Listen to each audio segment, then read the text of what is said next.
So Public Information Act requests. So yeah, I call these the nuclear option because they are very, what's the word? It's the type of thing where it's like people can, especially in the context of a state university, people can tell us the truth, or they can offer up the information, or we can just go take it, depending on how much they want to work with us. And this applies to most anything that touches like the university. So like any emails, any documents, like internal documents and stuff like that that's exchanged. Really, like it's kind of limitless what you can ask for. It's just sort of about, will you feasibly get that? So let's get into the nitty-gritty. All right, so TPIA, what is it? So this is basically the cool thing about TPIA is that it is a rare example of like the Texas state law being better than federal law. So I'm sure you've heard of FOIA before. That is what applies to like federal agencies and stuff like that. FOIA is kind of shitty in that like if you submit a FOIA request and they say like I don't want to fill that, regardless of if it, really deserves to be fulfilled or not, it's like they can just deny it, and then you as the requester have to go in and like make a complaint. TPIA, on the other hand, if they want to deny information to you, they have to appeal that to the AG. So you don't have to do the legwork. They have to go to the Attorney General and say why they don't want to give you this info. But let's get into a little bit of like exactly what it is. It's a very powerful tool. It basically, the Texas Public Information Act like entitles Texas citizens across the board to any state government records or information, provided that they aren't subject to one of a few exceptions that we'll get into later. Before we get into why you submit a PIA, let's just talk about a little bit what it looks like. So this is basically, I pulled this from the UH website. In its most simple form, this is what a Public Information Act request is going to look like. Now, obviously, if you want to be a dinosaur or something like that, you could send this in through the mail if you know how the mail works, but I don't. So email is going to be the way to go. So, and this is the beauty of Public Information Act requests, is that they're so easy to submit. Oh, what's up, Alicia? They're really easy to submit. All you have to do is send one email, and I'm telling y'all, literally just copy paste this pretty much exactly, and then fill out like, obviously swap the info that, is relevant. Like if you're not asking about ABC company, change that obviously, and then fill in your information. And then it says to put your name and address in. I do that. I don't know if it's required. I do it because I just don't want another delay. But yeah, so just this is a Public Information Act request. Really easy, really simple, and I'll upload this PowerPoint for y'all so you can come back and take a look at it. But so it's a really just powerful tool because you can, you are basically entitled to all public information and you can just ask for it. And again, I want to remind y'all, at a state university, that's pretty much anything that the university talks about, so any sort of internal memos, like let's say they're like firing a bunch of people, you would get the paper request for that, and they really can't deny it because there's no reason to. Now there's some drawbacks, obviously. So they take so fucking long to fulfill. It's crazy. Like it's stupid. It could take like pretty much a month to get the information you need, and you'll have to exchange several emails. You can cut that time down if you word it better, but we'll get a little bit more into that later. But really at its core, a lot of people, I think, look at Public Information Act requests and think like, they think of it in terms of like, okay, I have this story I want to write. Let me try to get a Public Information Act or public info to support that story. When really it's like, that's not just the timeline and working with deadlines. It's not going to work like that. You want to think about submitting Public Information Act requests as like fishing. Basically, what do we know about fishing? It's fucking boring, right? A lot of times you don't catch anything, but like everybody knows that. So like, this is the type of information that if you do get, it's like, a lot of people aren't going to have that already, because it takes work. And the harder you have to work for some information, the more likely it is you're going to be the first one to access it. So let's get a little bit more into the details here. What are we fishing for? that's like kind of the $1,000,000 question here, right? Because like I said, the sky is kind of the limit in terms of what could be public information and what is not considered public information. But so for example, like honestly, text messages sent from a state provided cell phone, that should be public information. All of Renu Couture's emails sent from a email should be public information. All of SGA's emails, public information. Anything that is like ends in a .uh.edu or whatever, public information. And so like, yeah, finances, projects, contracts, internal practices, disciplinary actions. These are all really good, things to check, because like these are things that the university will not willingly offer up for the most part. And so you will have to ask for them. But this is the juicy stuff. This is what you want. But yeah, so these are just some things that you could request, just kind of jog your brain. But I really advise y'all, when you are thinking about making a request, just, think creatively. Think like, if anything touches like a university system or anything like that, even if it's not from a university email, if it gets sent to a university email, then it's public information. You could probably even argue that text messages sent over iMessage on university Wi-Fi are public information. Now, you would never actually get that, but technically it probably is public information. So let's keep going here. Now, this is where they're going to try to fuck you, okay? So if they have even the slightest like ability or opportunity to like ask a stupid question, basically, so there's a 10-day response timer whenever you submit a Public Information Act request. By that 10th business day, they have to have responded in some way, whether that's fulfilling your request or telling you they can't fulfill it or saying we need more information. 9 times out of 10, they will say they need more information. A lot of times they straight up don't. They're just wasting your time. So like, for example, in the first bullet point here, could you be more specific? They'll ask that all the time. So I requested information on on Sigma Epsilon. They got put on temporary probate or suspension for hazing people. And when I initially submitted the request, I said I want all disciplinary action in reference to SIGEP, and 10 days later they get back to me with they asked me, are you talking about SIGEP at UH Maine or UH Sugarland? And I don't know if y'all have ever heard about frats at like UH Katy, but I'm pretty sure there are none out there. So, they're really just going to try to waste your time and then get another 10 days out of you. I don't know if it's specifically because they don't want to share the information or if they're just lazy, but every single time it will take 10 days to exchange an email with them. So really what you're trying to do is reduce the opportunities they have to say like, oh, could you provide more info or whatever, but we'll get more into that in a second. If your request is too broad, you want to really try to narrow it down. So like I requested the student government president's, all of his emails for like a period of like 6 or 7 months. And, they get back to me and they said that they'll fulfill it if I pay them $1,000. They sent me, this receipt that was like, oh, it's going to take 35 hours of labor to fulfill this request. It's bullshit. But, like, because they can ask that or because they can charge you legally, they will, so you want to avoid that as well. And now then you get into kind of like the legal exceptions. Don't expect to get any info on like crime specifics. Like you can get crime data, you can get incident reports, you can get stuff like that. But you are not going to get anything on like an active criminal matter or like, active civil litigation or anything like that past what is publicly available. So there's no point in trying to request stuff like that.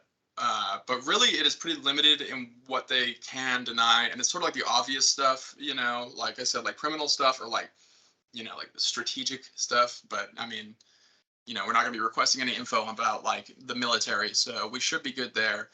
But, really make sure when you're going to request something, think to yourself, like, is this going to, does this have anything to do with like a criminal investigation or anything like that? Because they can and will deny that. Another exception that I'm aware of is there's, God, what is it called? There's HIPAA, of course, which is like, you can't share any medical information about somebody else unless it's like another doctor or something like that. And then there's another one, the name I'm blanking on right now, but it's basically like you all will have to like sign it when you register at UH, because it's like disclosing academics to anybody other than the student. You can't get information on people's grades and stuff, but like that's not news anyway. So yeah, so yeah, really try to like tailor your request as much as possible to avoid being delayed. And here's a few ways of doing that. So yeah, any interaction with a public information officer is going to take 10 days, so your first email, 10 days, second email, another 10 days. So what you want to do is be like hyper specific, like really like stupid specific, like I said, it's like you have to specify UH Maine, every time, because otherwise they're going to be like, oh my God, are you talking about UH Katy? No one is ever talking about UH Katy, but whatever. Narrow your request as much as possible, so for that email one, the SGA one, what they told me is basically I could get that price down if I had keywords. So, if I worded my request something like all emails from this date to that date that include in the body text the keyword, I don't know, election fraud or something like that, and so, there's a lot of different ways to narrow your request down, whether it's keywords, whether it's closing like the date, frame or whatever, because, they can deny a request that's too broad, but more often than not, they won't deny it. They'll just charge you a stupid amount of money, like an amount of money that would not be worth it for what you're getting out of it. So really try to narrow it down, be as specific as possible. If you are asking for something that's inherently broad, like emails, try to include some keywords or whatever. Just try and think of creative ways that you can get to the core of the information you want. And then obviously ensure the information is not already publicly available, because that's just a huge waste of time for everybody involved. So like, if you want huge crime data, the university has to maintain a 60-day crime readout, so all the incidents that were reported in the past 60 days. So if you want information from the past 2 months, don't request it. But if you want anything before that, you're going to need to request it. And they're actually pretty good about it. Like UHPD will fulfill that request because there's nothing super controversial in it. But, that's another kind of thing you can think of is like they maintain like, these huge spreadsheets of it that, I requested the crime info probably a little under a year ago. And they gave it to me just all in a spreadsheet. And so I was kind of able to then take that and really look, in depth at the past 3 years, what kind of crime was going on around campus. And so like a lot of times you won't get your info in that like ready to go Excel sheet sort of thing. But some things like crime data, like if it's some data that the university has to track, they will usually like have an Excel sheet or something like that ready for you. But requesting data oftentimes is kind of hard outside of like crime or stuff that the university specifically has to do, because they will, they don't want to give it to you, and they're sure as hell not going to like make it easy for you to understand, but okay, we're going to keep moving here. And so here's the denial process. And again, I mentioned this is what's cool about Texas is that in order to like deny a request, they have to notify you and they have to notify the AG or request that the AG allow it within 10 days. Now, after that, the AG has like 45 business days. So like a year to, get back to you. And so like, if it gets to this point, don't really expect to actually get the information. If we got to that point where we're complaining to the AG, we're more so just we're fighting on principle. But I do highly suggest that if your request is denied and you feel it was unfair, or you feel like you're being overcharged, especially, escalate it to the Attorney General. It's cool because this isn't the type of thing like I feel like, from younger generations, what we kind of feel is like with these complaint processes is like, oh, this is just going to go out into the void and it'll be gone. But as far as I understand, in Texas, if you submit a complaint, like somebody has to follow up with you at the very least. And they might just tell you like, hey, we found that, that it was a fair price, or that they were allowed to deny it.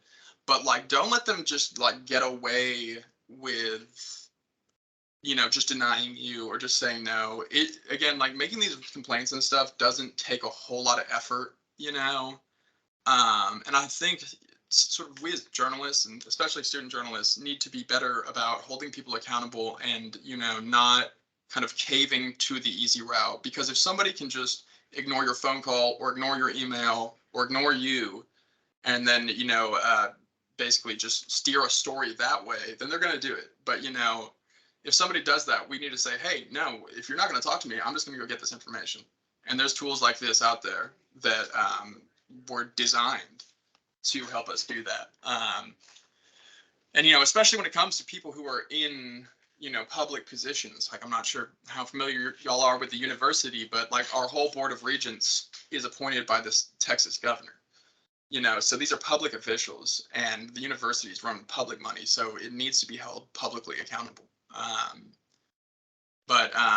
So yeah, like I said, you need to it's important even outside of just the journalism aspect, the story of it, to really don't let people take the easy route on you,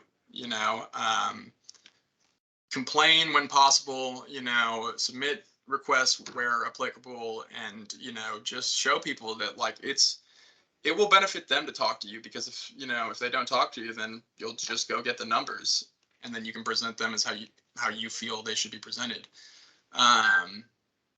Let's see. I think I covered all this. And this is kind of a basic breakdown of what happens if it's denied or whatever. It's interesting too, because they say promptly or 10 business days is how fast it has to be fulfilled. It will always be 10 business days. Let's keep moving. Okay, yeah, so this is pretty much it. Like I said, I really, really, really highly recommend you all have an active, after this meeting is closed, I would recommend just going to the website, to the UH public information thing, and copy pasting that email, and then just thinking of something to request. You can never, this isn't your right as a student journalist, this isn't your right as a journalist, this is your right as a citizen, so no one can get mad at you for submitting a request, and so you might as well just have one going at all times. So I highly recommend after this meeting is over, just copy paste that, and then send it to the public information officer at UH and just ask for something, even if it's something we might already know or something, you're not super interested in. It's so easy to send it, and get the ball rolling, that it's just something that we should all be doing. And, the summer is a great time to just start kind of gathering information, and then so when the school year starts, we know where to look at the very least.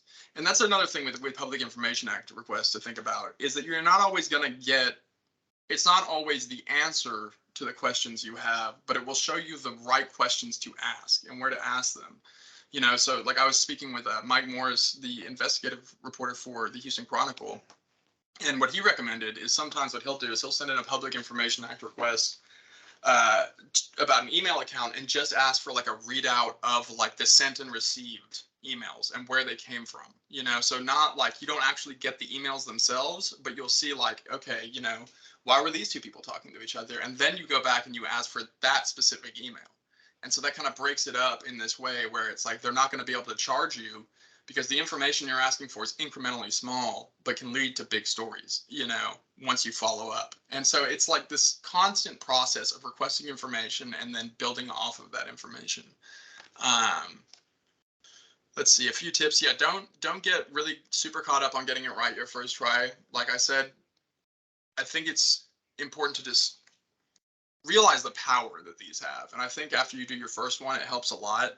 So don't worry about like I said, the specifics of the first Public Information Act request you send. Just send it so you know how easy it is. Like with that frat one, I actually got a pretty decent story out of it. And it was literally, I was just sitting in the office kind of bored. And so I overheard somebody talking about oh, I heard SICAT got in trouble. And I was like, well, let's see if they did. And they did. And like I said, don't think of it as a tool for an existing story. The time required just makes it not feasible. So, really think about it like you're fishing for a story is the best way to see it. And, follow your curiosity. Like if you think the university is doing something wrong, or you think they're lying about something, or you just want to know more about something, try and find a way to word that in a Public Information Act request. And because, it's always easier to be invested in something if you actually give a shit about it relative to if you don't, let's see. Yeah. So if you, like I said, if you see, hear, or know something and don't have a source to back it up, Public Information Act request will give you like the gas you need to get across the finish line. And one thing I do want to emphasize is I really recommend if you all do submit these requests and you do get information back, please notify everyone, notify us at the Cougar, and then we can make a copy of it and file it away.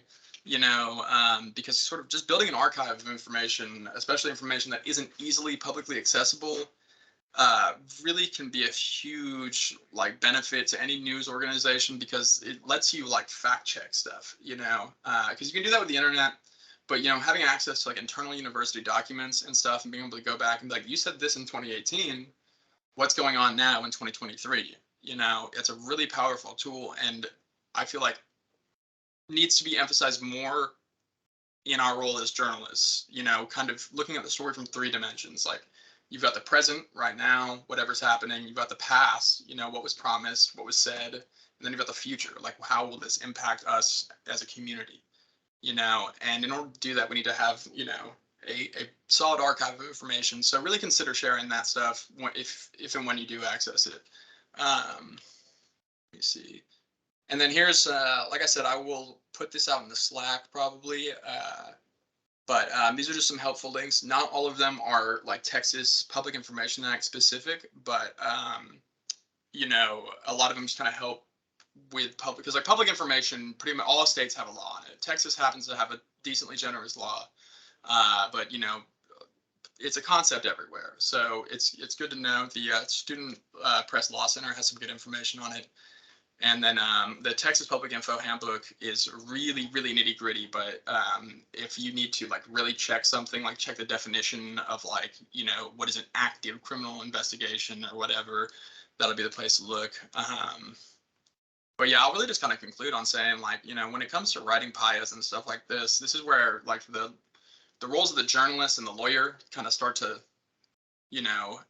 intertwine with each other a little bit, because you have to really word them delicately. You have to know what to ask for, and you just have to think in those terms of more, legal, technical speak, rather than,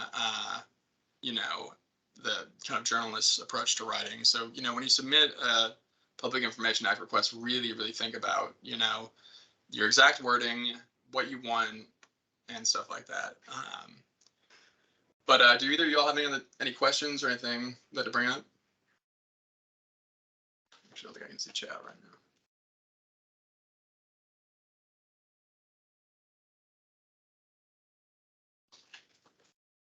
If y'all don't have any other questions or anything, I think we're probably good for today. Thank the both of y'all for coming again. I will upload this PowerPoint to the Slack, and then I will also put a recording of this, I think, on YouTube.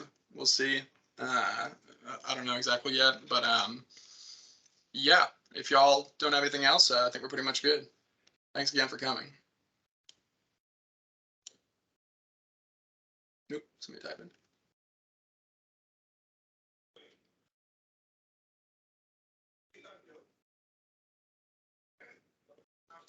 You too, Celeste.